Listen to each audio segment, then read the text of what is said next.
شوف العدوان، هذا العدوان الغاشم اللي ما يرحم الله. طيب حاول تشيل من هنا. شيل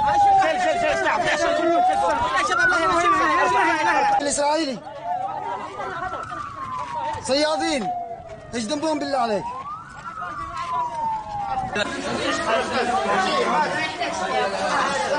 جابهم العسكري مدنيين. طيب هؤلاء ما هم. طيب احنا بنرجع نحولهم. طول هنا القطط هنا دا واصل. لا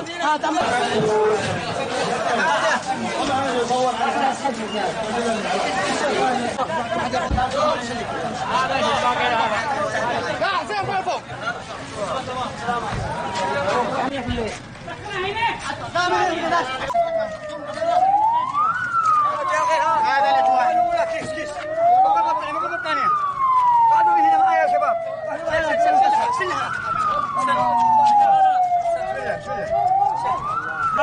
الله. يابس على رجله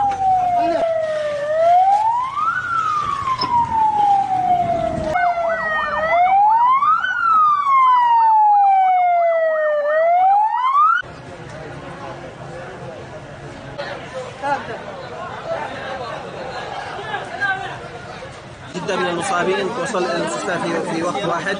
العمل الان حاليا زي ما انتم ترون العمل جاري على اسعاف الحالات.